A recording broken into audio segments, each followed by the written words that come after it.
Hello everyone, my name is Lowko and welcome back to a best of 3 series of professional StarCraft 2. Today it's time for a Zerg versus Terran, where in map number 1 we find ourselves on Ice and Chrome.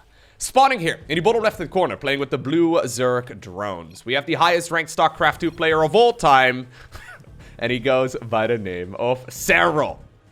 His opponent, already with a little bit of cheekiness. Playing here with the red Terran SCVs from France, we have none other than a MarineLorD. Alrighty. A little bit of chatting back and forth here. Serral, obviously, generally speaking, doesn't really like doing that sort of thing, but apparently MarineLorD, he's doing the StarCraft equivalent of hyping up, you know, the crowd, the Twitch chat crowd, that is. Because obviously these games, they were being played online. So this series was part of DreamHack Summer, actually one of the series that was played early on into the tournament, and a lot of people reached out and said, Lowko, this series is awesome, especially game number 1, which is this one right here. I'm excited to figure out what it's all about, but I figured, you know what, let's just go ahead and cast the entire series. Alrighty, now, Serral, I mean, I made a video, I think about a week or two ago at this point, mentioning that he was overtaken on a League Elect by none other than Raynor himself. Raynor and Serral faced off in the grand finals of the European version of DreamHack Summer, and it was Raynor that came out ahead in that series.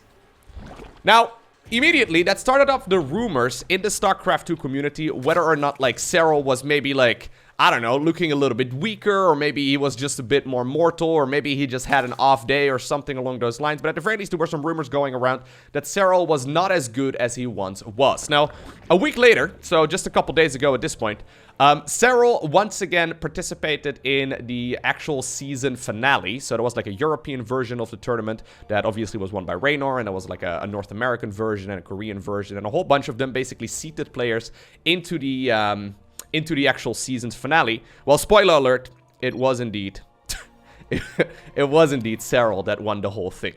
So even though he looked a little bit shaky in the grand finals against Raynor, he then proved everyone wrong just by simply winning the entire season once again. So Serral, still certainly the strongest player in StarCraft 2. Maybe that's also the reason, actually, why I just decided to send out a worker pretty quickly on this side of the map, making sure that he was not going to be cheesed here by the French Terran player. Chad, what did he just say? Chad Hedge first, I'm proud of you. Ay, ay, ay. This is a little bit of cheekiness, man. So, back in the StarCraft 1 days, there were, like, very strict rules about what you could type and what you couldn't type, right? So long story short, if I recall correctly, the only words you could say, or I guess the only letters you could type, were GLHF at the beginning of the game, and then GG at the end of the game.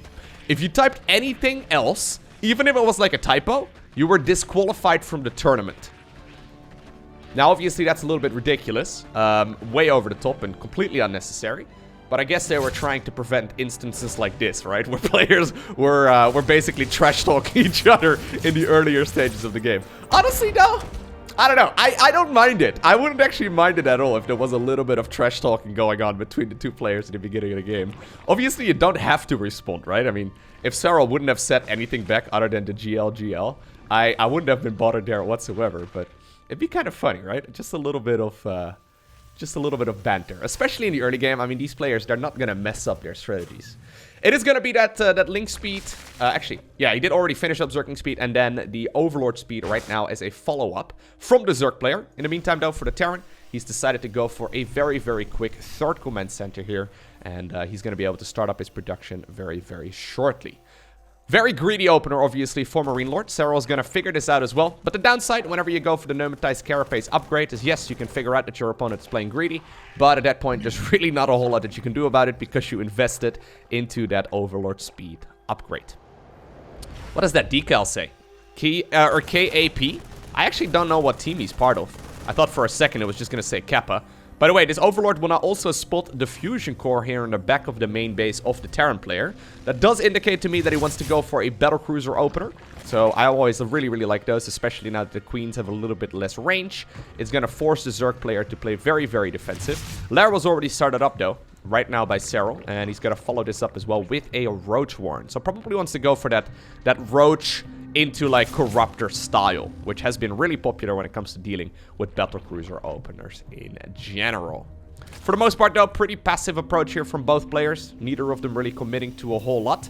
And I actually like this from MarineLorD as well. The fact that he's just gonna go ahead and face Serral head-on in a macro game. As we all know, Serral, very, very strong macro player.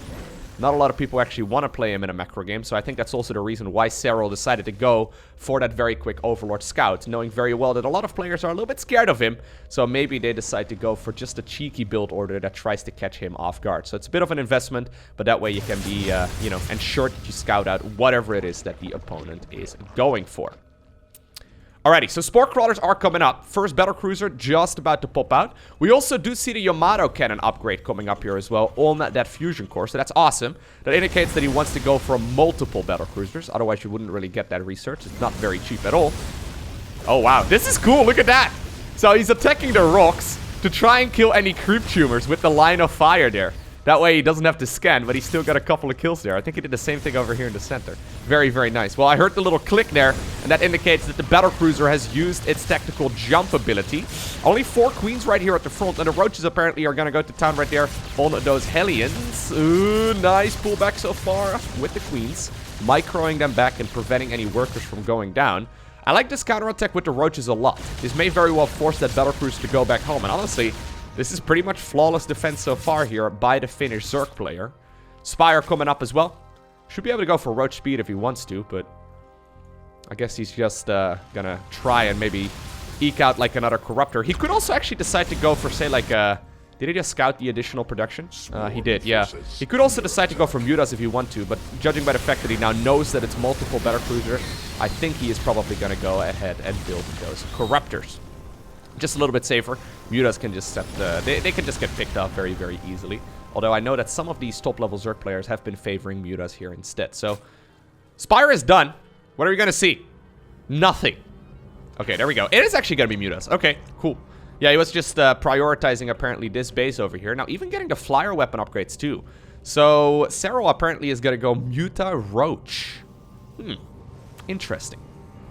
Not a unit composition we see all too often.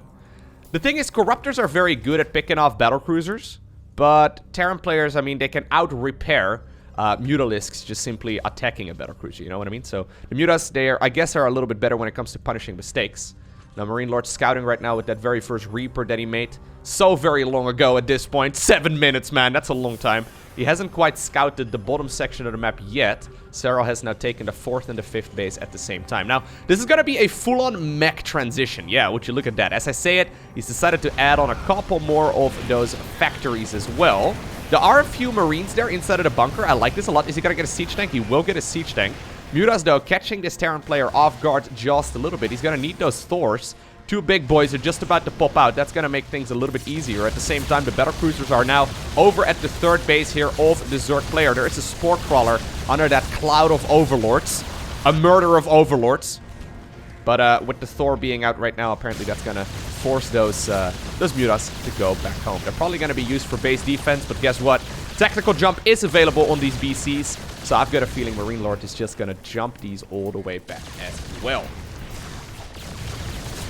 There we go. Oh, there's actually a Corruptor now added into the mix. Gets 11 drone kills here. Not bad at all. So, I personally, right, I don't really like the Mutas in this scenario very much. It's like, yeah, they dealt a little bit of damage, but right now the Mutas are kind of pointless. What are they going to do? Terran's going to have a lot of defense. I guess maybe the fact that they forced out this many missile turrets already kind of justifies their cost. And I guess they're still going to be decent at, like, base defense, but it kind of feels like a very expensive unit to make those responses. He does have a combination right now of Mutas and Corruptors, which is kind of cool, but I mean, look at the amount of missile turrets right now. What are you going to do? Oh, you're just going to jump on them? Oh, yeah, okay. If you have good micro, I guess that's something you can do. Keeping this Terran player pinned back. This is obviously going to slow down the Terran player ever so slightly. A couple of Hellions once again in the top section of the map trying to get something done.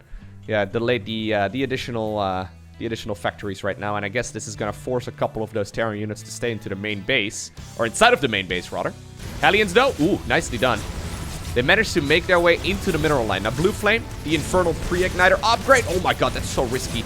It's not done yet, but they still get quite a few worker kills here, despite the fact that MarineLorD probably wasn't microing that because he was forced to deal with those units inside of his main base as well.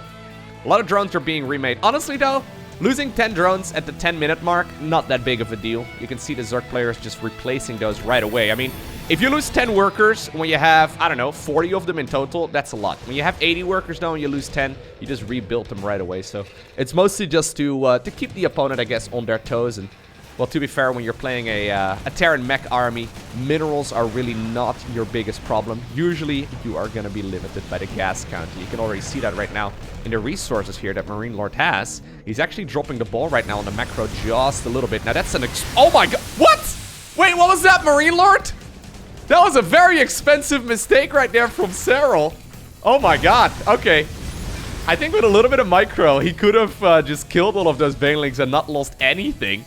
Right now, though, he microed the Hellions into the banelings. I don't really know exactly what that was all about. Ugh. Almost an expensive mistake right there as well from Serral, though. Clumping up those Mutas so very close to those Thors. The Thors, obviously, with those Javelin missiles that deal splash damage to the Mutas. And, well, you don't want to be too close there. Battlecruisers, in the meantime, roaming across the map once again. They have the tactical jump available, so that means that whenever they show up right now, they're going to be able to leave just as easily. Going to force those Mutas and Corruptors to come back home. They get at least a couple of work kills. At the same time, ooh, big push right now actually from Serral. They get some good corrosive balls down as well at the same time too in the top section of the map. Battlecruisers do jump home, by the way. I think one of them may have died. But there's a group of Hellions going to town right here next to this Ursa Dawn. As long as you don't kill it, okay? I'm okay with you harassing this base. Just don't kill the Ursa Dawn. As we all know, killing an Ursa Dawn, it should be a crime. It is a crime, actually. Let's just leave it at that. Now, look at the worker count, by the way. Whoa. Serral going all the way up to 104 drones. He's now also adding on a couple more Overlords while already being full on Overlords. It's a little bit, yeah, not ideal. He's going to go up to 24, which I guess is a healthy amount, but... All right. 104 workers. I guess he maybe wants to go ahead and make some static defense, because... I don't think you really want to go over, like, say, 90. That seems to kind of be the upper limit. The thing, obviously, when you're making this many drones is that you just simply run out of, like, supply to make army with. Alright. Now, on this map, Terran players usually struggle when it comes to... Oh, actually, hold that thought, because apparently the Zerg player wants to engage. Maybe he's just threatening. Nah, not really. He doesn't really want to engage. So, as a Terran player on this map, when playing Terran Mech, what you really want to secure is not necessarily this base. You want to secure this one.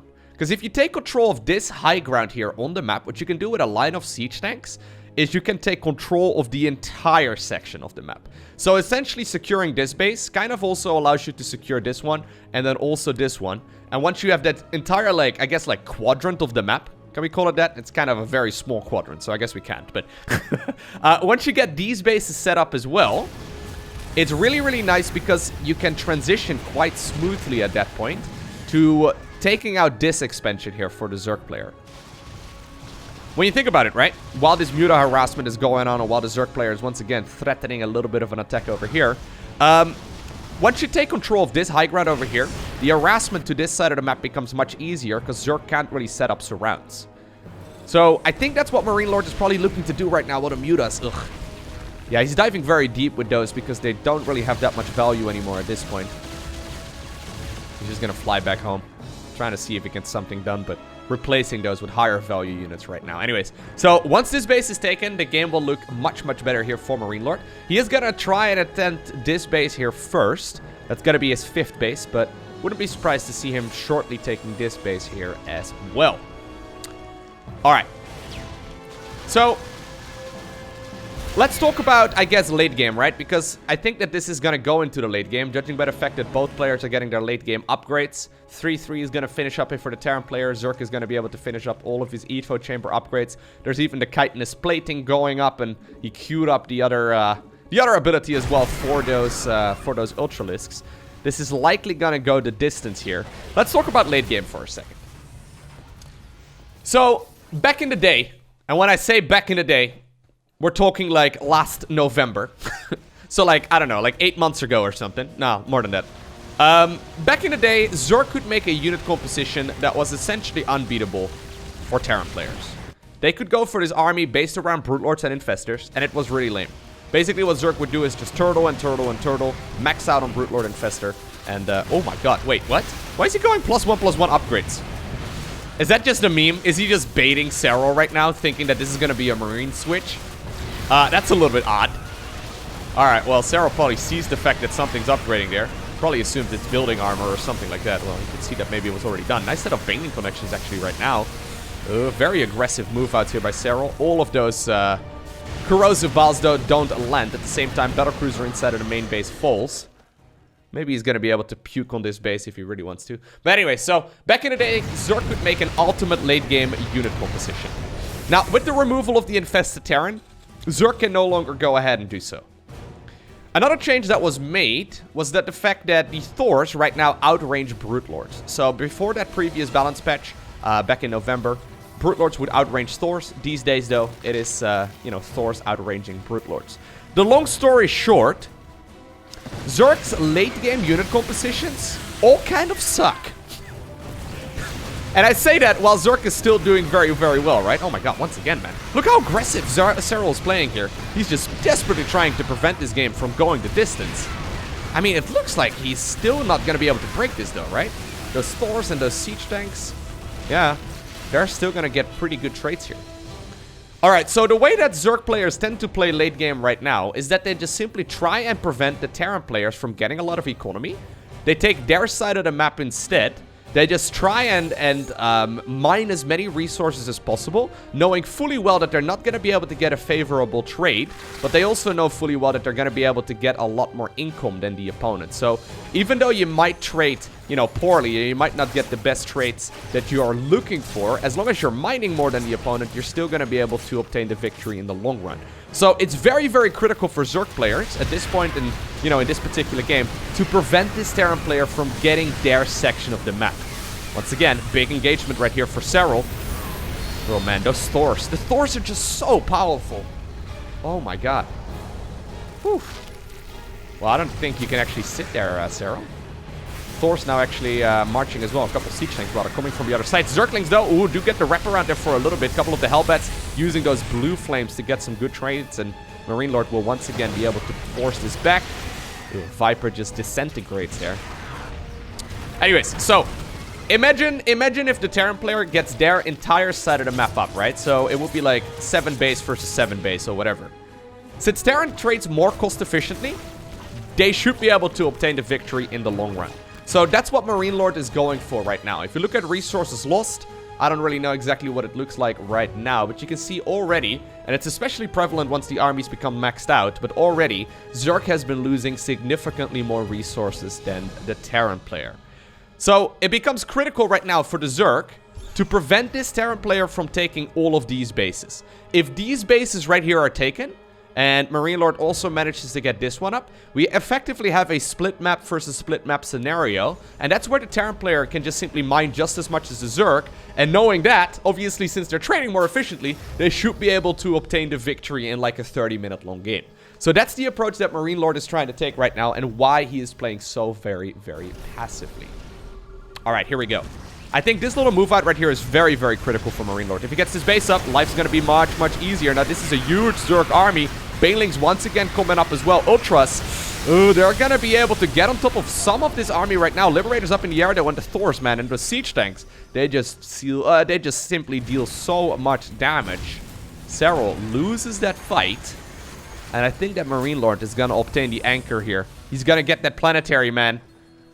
I've got a love-hate relationship with planetaries. The fact that they can't fly is pretty annoying, but this, yeah, is a great, great position for MarineLorD right now to establish. Now look at this, right? I know a lot of people are wondering, why in the world are you making Ultras? The question is, what else do you make? Right? So, your late-game options for Zerg are Brute Lords, they died to Thors. Vipers, they died to Thors. Ultras, they died to everything. Or, I guess, Infestors. Now, Infestors are very strong if you manage to get a lot of them, because it turns out the best counter to Thors is Thors, right? So if you manage to neuro your opponent's Thors, you can kill their Thors, which is great. So if you use their army against them, it's very, very powerful. That's the reason right now while missile turrets are being set up. MarineLorD knows that, obviously. So if he's setting up a couple of those missile turrets, not only can he deter some of those big flying units, but he can also make sure that this, you know, detection is in place in case a bunch of cheeky infestors decide to crawl up towards the high ground burrowed. you know, looking for the neural. Alrighty, so Serral, still feeling a little bit cheeky here. Wants to go after that tank. Love the fact that there's a planetary over here too, man. Great positioning here by the French Terran player. But now that he's got this location, I'm starting to be a little bit worried right now for Serral, man. Excellent game so far by MarineLorD. Turtling very heavily, and I know some people don't really enjoy that, but I don't really mind it for the occasional game. This is the position where I've personally been struggling in so much as a Zerg player, though. It's hard to lose when you get to this position if you're Terran. It feels like, well, here we go.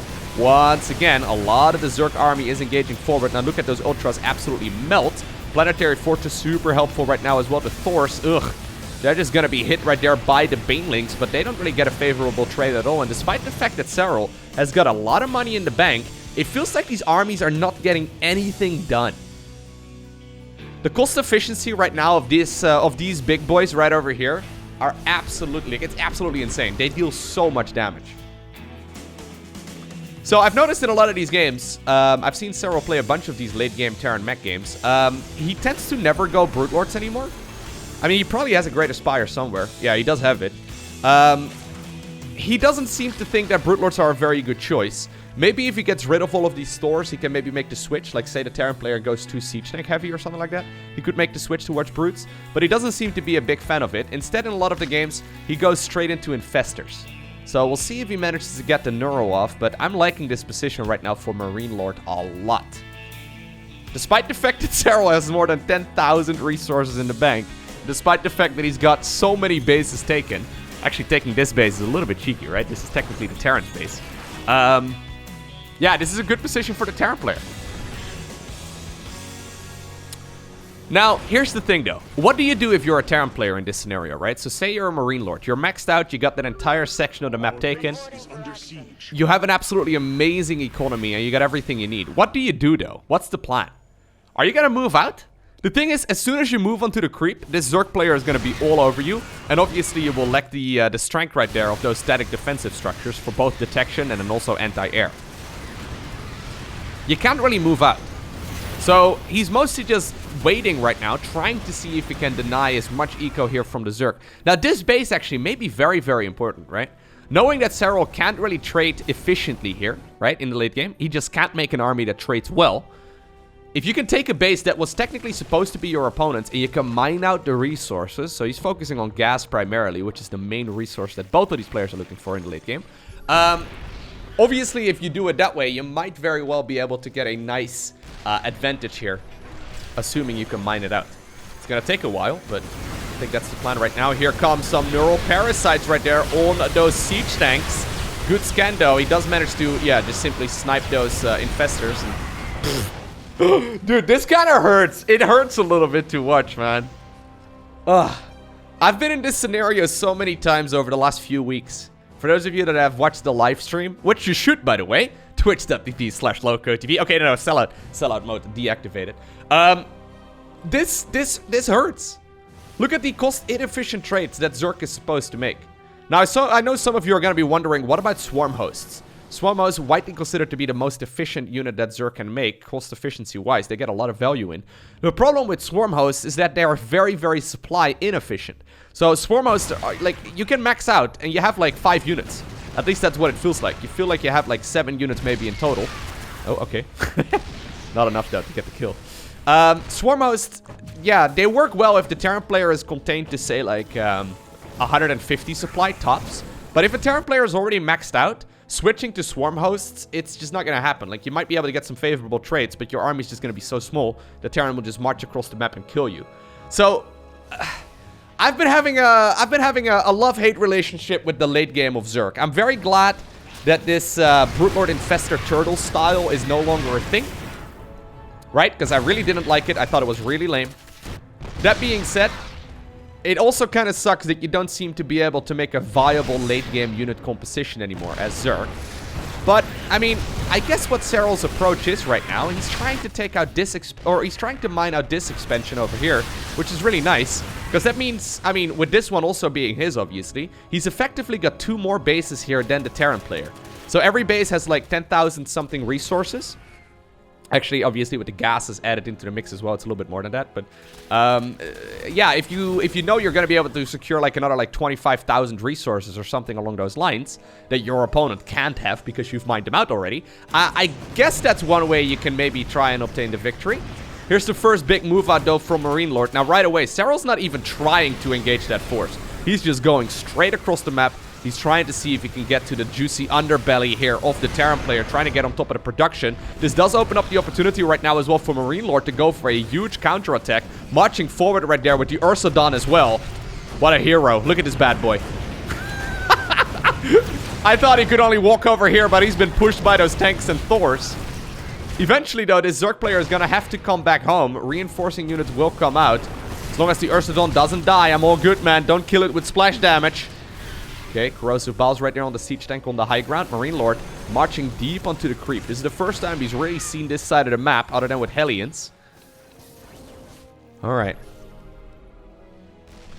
He's gotta be careful, though. Are there any infestors still? No, it looks like all the infestors got sniped. By the way, for those of you wondering, like, the anti-air priority of Thors is so high that, like, Vipers don't really do anything. Like, the Vipers just get shot out of the sky. Alright. So, both players having no production whatsoever. MarineLorD actually undertaking this base. I like this. That's why he's sitting over here. I was gonna say, why is he not going home?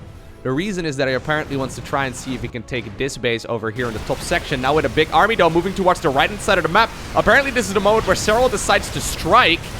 Ooh, this is so many Terran units, though. Baneling's just crashing into literally everything. It looks like eventually this Terran army will be cleaned up, but that's because a big chunk of that supply of MarineLorD right now on the right-hand side of the map. He's trying to take care of that base. It looks like he will successfully be able to do so. And even though, oof, this position on the map was taken there by MarineLorD, it was taken with an orbital command. I think if that was a planetary, it would have been significantly better there for the Terran. Eventually, though, MarineLorD now gets the kill on this base, and obviously after killing this base too, I'm still liking this position for him quite a bit. But look at the resources remaining right now. This entire map at this point is starting to run out. We don't see that all too often. I mean, Mule's obviously fantastic when it comes to harvesting resources, but they also mine out a base quicker. Okay, once again, good snipe right here by Serral. Finds a couple of siege tanks, finds a couple of these missile turrets. These structures, believe it or not, are not free, even though they're supply free, despite the fact that there's a guy in the missile turret. Yo, someone help out this dude, man. He's burning in there. Poor guy. Ay, ay, ay. Here he goes. Nobody cared. That's what you get for being a missile turret operator, apparently. Very ungrateful job. Alright. Well, I can't help but notice that apparently now with the Thor count reduced, Serral decides that it's time to go for Brute Lords and Vipers. That is 16 Brute Lords and 2 Vipers. Ooh. Very soon, though, we have 5 Thors coming out at once here. MarineLorD is gonna go up to 13 Thors. No, 12. Math and YouTube videos. Not even once. I don't know, man. I've seen this go wrong so many times. Maybe Serral can pull a rabbit out of a hat. I'm liking this position for MarineLorD quite a bit. I guess it comes down to the parasitic... Or, sorry, not the parasitic bombs. The blinding clouds there for those Vipers. Base, by the way, on the right-hand side, once again retaken. That one's actually become so critical for Serral. Without that base, I don't think he would be able to play this game. Okay. Here we go. Look at the Brute Lords. Look how quickly they gun, or the Thors that is. Look how quickly they gun those Brutes out of the sky. So those Brutes can't even reach the Thors. This is the moment apparently where Serral decides to engage. All the Vipers are nowhere to be seen. Obviously though, if you have enough Brute Lords, you can kind of keep those Thors at bay. Nice little bit of micro there by Serral, but he loses a huge chunk of his army. And all of a sudden right now, while Serral actually, he was very low on money there for, or sorry, very low on supply there for a little bit. He remaxes with 14 Thors. 14 Ultras. I can't talk anymore, man. This is so ridiculous. A remax against a late game Terran Mechs with 14... what? 14 Ultras. There they come. Even the Vipers right... Or sorry, even now the Liberators. I don't even know what units are anymore, man. I'm recalling all the units wrong right now. Look at these Hellions marching across the map. Amazing Liberator play right there. Can they siege up? Beautiful move with those cyclones.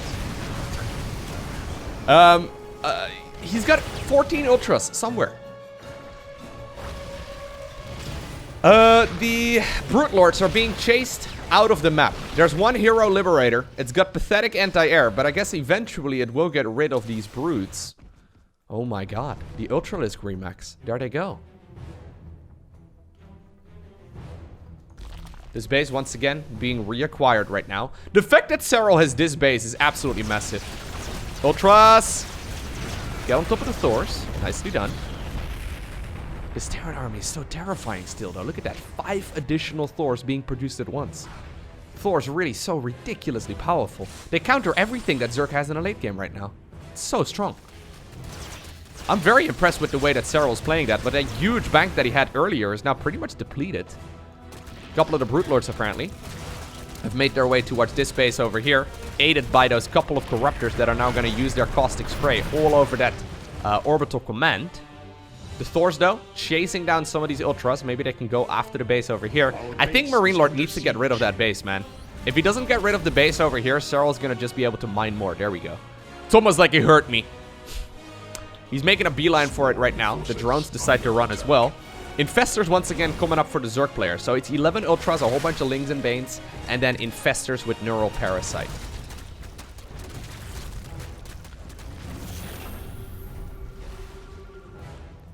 Alright, so MarineLorD making his way to the side of the Zerg player. I think that this is going to be the engagement that's going to decide it all.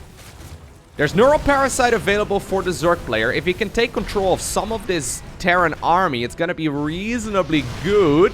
Good scans here, though, trying to land those shots with the siege tanks on top of all of the Infestors. But here we go. The Zerg apparently decides to engage. Manages to get the Neural Parasite on a whole lot of those Thors. Ultra still derping in the back, not really getting that much value. But it turns out, once again, the best counter to Terran Mech is Terran Mech. If you manage to control some of those Terran Mech units and they help you out in the battle using Neural Parasite, you find yourself in a much better position. Incredibly well-played game here by Serral. Now, Terran, though, still has money, right? 5 Thors are still coming up. Zerg is pretty much broke. Apparently, he decides to spend some of his final minerals on, once again, reacquiring 2 hatcheries. Only a little bit of money remains. Serral trying to see if he can potentially go in for the kill right now.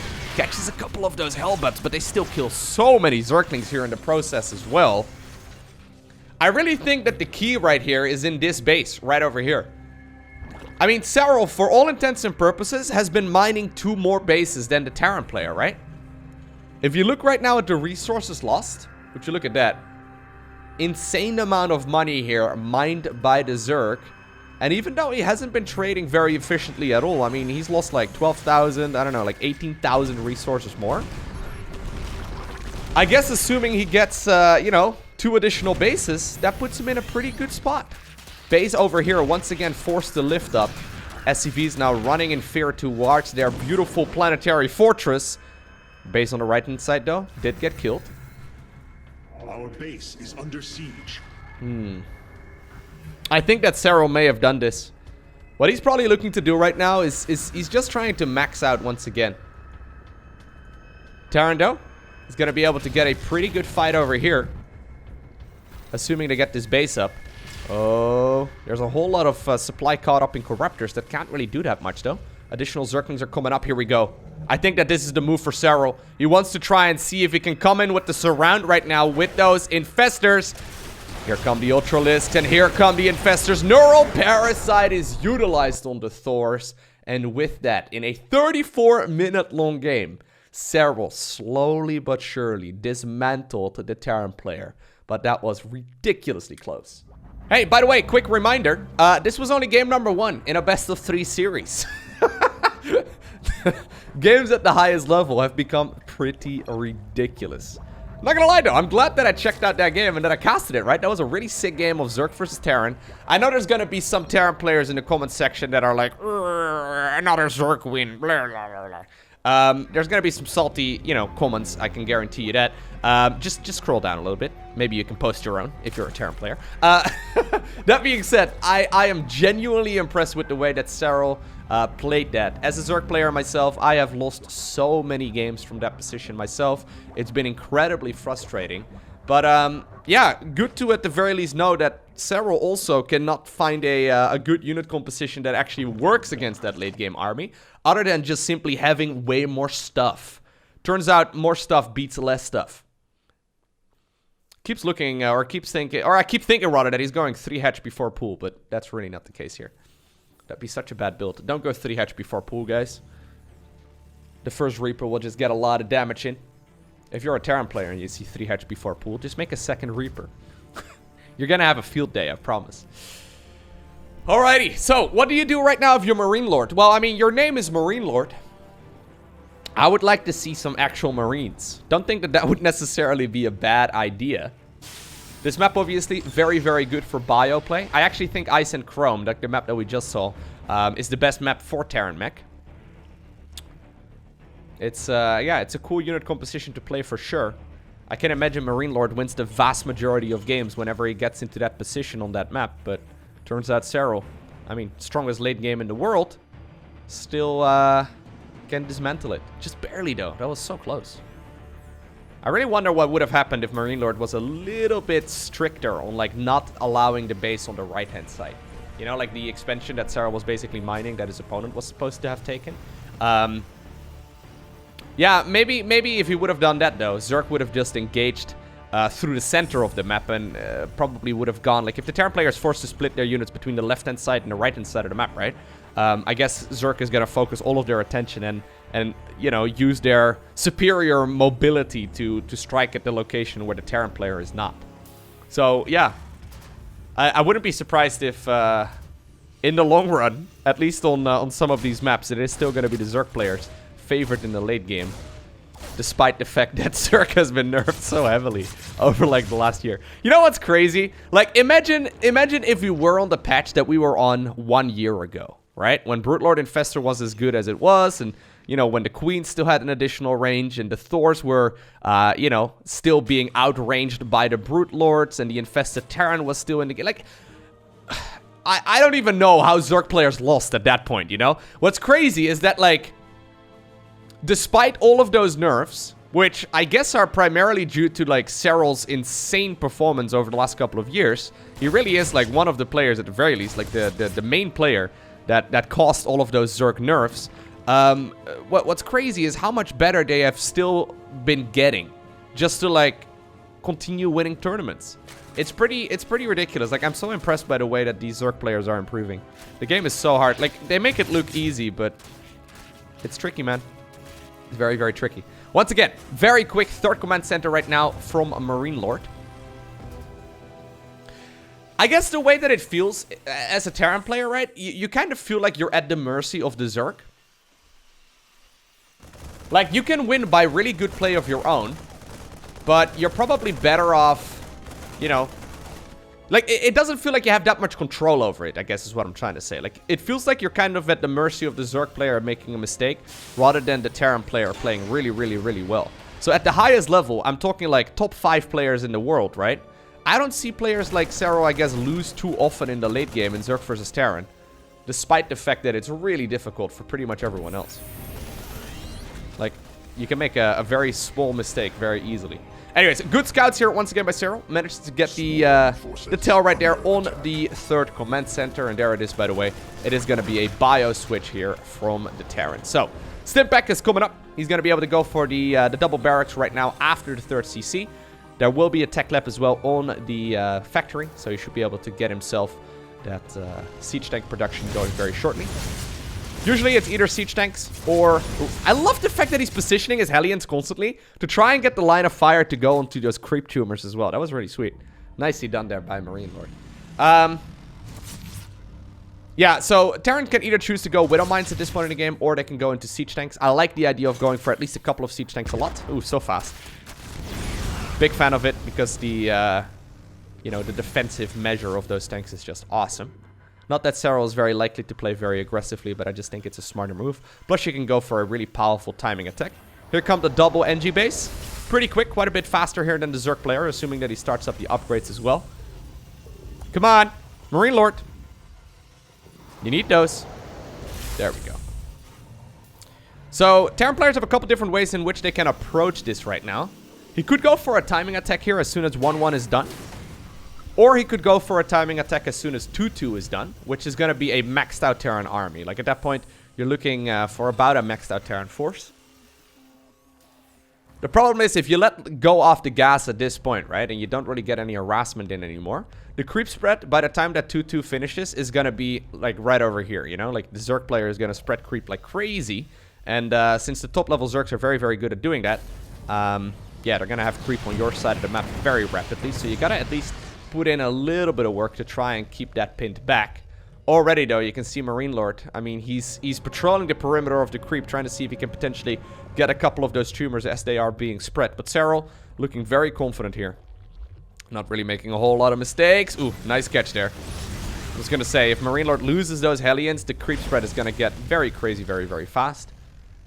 Queens will probably move on over in that direction, though, and replenish any lost creep tumors with new ones. Alrighty. Small little hit squad right here, over on the left-hand side of the map. I like this. So once again, this is not only just to potentially deal some damage, but also to make sure that this creep threat is contained. Zerg will once again replenish those tumors, or replant them down. But, yeah, this is very critical, because if you don't, I mean, that maxed out timing attack with 2-2 that I was talking about is going to be so much harder to execute. I mean, at that point, you're going to be scanning for creep over here, you know, rather than, like, over here. So he wants to keep the spin back for as long as possible. 1-1 is going to finish up. He could go for an aggressive move right now. Wouldn't be surprised, though, if he decides to sit back, especially right now with 3 additional barracks coming up.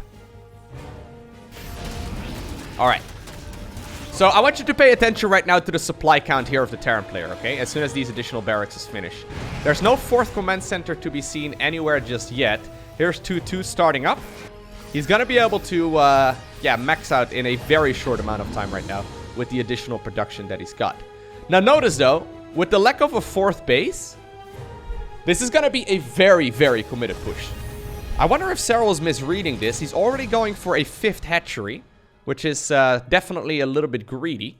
A couple of medivacs full of units are heading over in that direction as well. Serral purposely already splitting up some of his units, though, not really losing a whole lot. And, well, with the star senses there, figured that there probably would be a drop coming in that area. But here we go. MarineLorD actually going for a push before 2-2 is done. This is a bit of an anti-timing. Not really a moment where most Terran players would go for a push. I kind of like it, to be honest, though, because Serral just made a lot of drones, and he hasn't really gotten the value out of having those workers just yet. 2-2 is for the Zerg player coming up right now as well. It's a little bit later than that of the Terran. It also obviously takes some time for the Terran player to actually get into a good position to take a good fight. Although I don't think it's going to take like half an upgrade duration. Still, though, I mean, just clearing out the creep and just sitting over here for a little while is not bad whatsoever. Because, I mean, it prevents the creep once again. And then once 2-2 finishes, you can go in for a big push. Okay. Slowly moving the tanks. Zerg doesn't want to move off creep at this point. I mean, the Banelings just simply aren't that good off creep. This is 4 tanks right now in total. Okay. Ooh. He's playing very patiently, by the way. MarineLorD, that is. I'm a big fan. Nicely done. Queen is going to end up going down here as well. Can Zerg really engage this? Well, here we go. He's going to try. Here come all of the Banelings and the Zerglings. Huge spread right there on those Marines as well. Excellent micro right here by the Frenchman. Beautiful moves there by MarineLorD, and he shuts that push down easily. So this is the moment where 2-2 is going to finish very quickly, right? And this is the moment where MarineLorD can really commit. He's going to have about a 20-second or so timing window where he is going to have both of his upgrades done and his opponent won't. That's going to give him enough time to potentially get the kill on this base. Now, obviously, a 5th hatchery was acquired during all of this. So Serral can just relocate those workers if he wants to. 2-2 is done for the Terran. 2-2 is not done for the Zerg. Okay. Big reinforcing army coming up right now as well. Queen's desperately trying to transfuse this. Serral's waiting until 2-2 is done. Well, he's not going to have time for the melee attack upgrade. It probably is going to finish during this engagement once again. Massive Zerg side flank coming up, and I think with those reinforcements showing just a little bit late, right? They're showing up just a tad bit on the late end. Apparently, Serral is still going to be able to hold on by the skin of his teeth. I was talking right there about Terran patience. Very, very patient play as well by Serral. If he would have waited until the melee attack was done as well, I think he probably would have lost that hatch. Right now, he's going to be able to keep everything alive. And, I mean, for all intents and purposes, that was kind of an all-in right there by the Terran. There's still no 4th command center. I mean, he could maybe fly on over the main base there in a little bit, but... yeah, Serral knows at this point that that was obviously essentially an all-in. All he needs to do right now is just make sure that this push does not really happen again. Gets another siege tank. Okay, I don't mind going home here, despite it's inside of one of those speed circles. Hive was done, by the way, so that does mean Adrenal Glands is coming up as well as the 3-3 research here for the Zerg.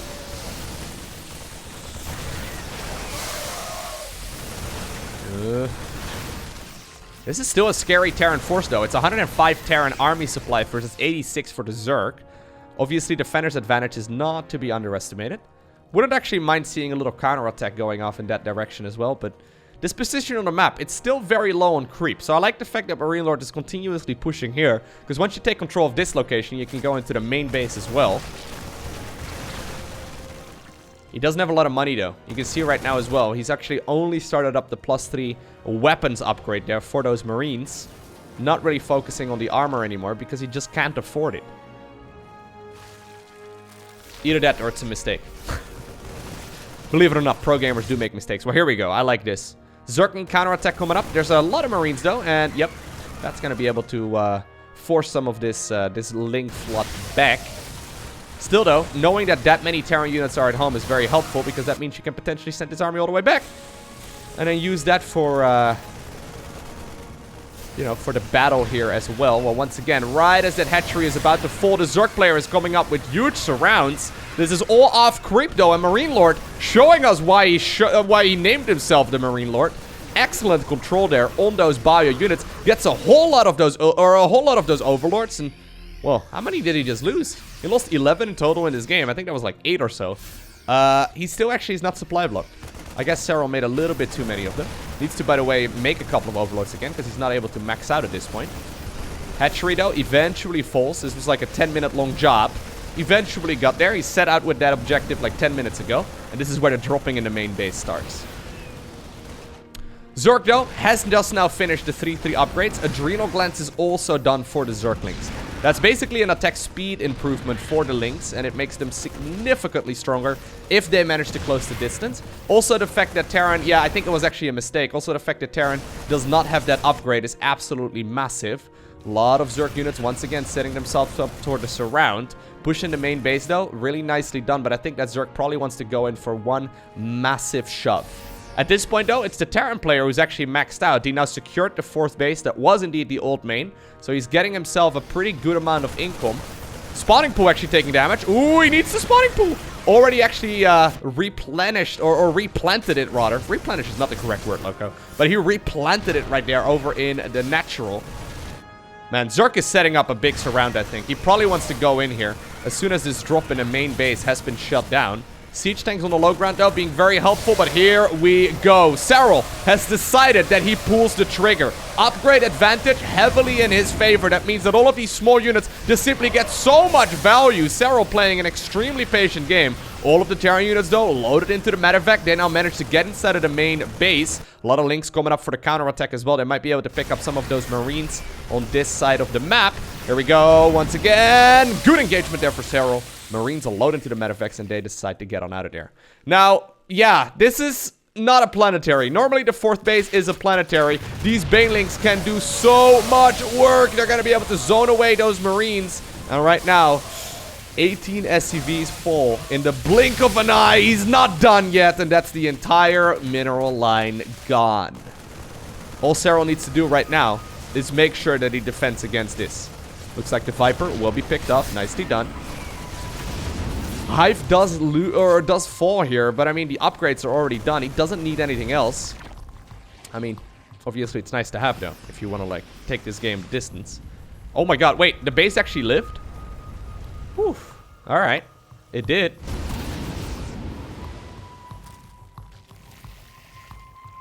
Serral looking to drive it home right now. Keep in mind though, he hasn't actually made that big of an economy here himself at any point. He has been continuously expanding on the right hand side of the map, so really great foresight there by the Zerg player from Finland. That being said, this Terran army is still scary, man. He's made so much stuff. A couple of Zerglings once again ready to go in for the counterattack here. There's actually a small hit squad over here on the right hand side, or well, small, it's actually pretty big. He hasn't seen it. And here we go, now with the Terran player occupied over at the 4th base. The Zerg comes in with a huge sandwich once again. Parasitic bomb being utilized on a bunch of those Terran units as well. That means that the Liberators will be picked off. The push gets shut down and Serral, once more, just barely manages to hold on. Has Serral ever had a supply advantage here in this game as far as like army supply goes? Feels like the Terran player has been ahead as far as that goes the entire game long. Oh, good control there once again by the Terran player. At the very least, decent control on the right side here. The problem at this point for MarineLorD is that he's running out. Yeah, he doesn't have any money anymore. He's mining desperately right now with a couple of those mules, which is nice and all, but he doesn't have that much stuff. Every single minute right now that goes by, Serral is just simply getting more money. So I've got a feeling that this is probably gonna be an advantage here for the finisher. Lings and Banes, though, do get cleaned up. Serral just playing very cautiously. Evacuates that base. Sends the drones on over to that 3rd base, or the 4th base, or whatever it was. That he, you know, he lost in, like, that 12-minute long engagement. Alright. Yeah, he's going in for a lot of counterattacks right now. This is an awful lot of Marines, though. There's no, like, healing for them, I suppose. The fact that MarineLorD is still in this game is actually very impressive to me as well. I bet you he wins a lot of games from this position. Once again, Liberator starting to take some damage here. Zerglings, they were ready to go in for the counterattack on the other side of the map, but right now they're running all the way back home. Queens step forward as well. Snipe the Liberator. MarineLorD, he's trying to pull a rabbit out of a hat for like the last, I don't know, 10 minutes. I think he wins a lot of games playing ladder with this exact strategy. Because this, like, it looks absolutely brutal. Extremely well done by him. I think that Serral's probably just a little bit too good, though. This, like, basically has been a 3-base all-in, right? Even though he's got a 4th base right now. But, like, this has essentially been a 3-base all-in for such a long time. Alright. MarineLorD broke as a joke. Serral right now, still not ahead when it comes to the supply count for the army. He has so many units, though. Yeah, he's actually trying to now make sure that he can establish the base on that side of the map, too. He doesn't really need to be defending this one as hard as he does. Parasitic bombs going up on all of those medivacs as well. And they're actually the lifeline of this Terran force, right? They have been healing so very much. And that's one of the reasons why this Terran was capable of pushing for so long. Eventually, though, it turns out that Serral is the better player in this best of 3 series. But that was surprisingly close. That was a really good series. I hope you enjoyed watching it. If you did, hit that like button down below. If you want to see more, you know what to do. Hit that subscribe button so you get notified as soon as future videos go live. A special shout out to the Patreon supporters. Thank you very much for all of your generosity. But for now, I want to thank you for watching. Have an amazing day. Don't forget to smile. And I'll see you once again in the next one.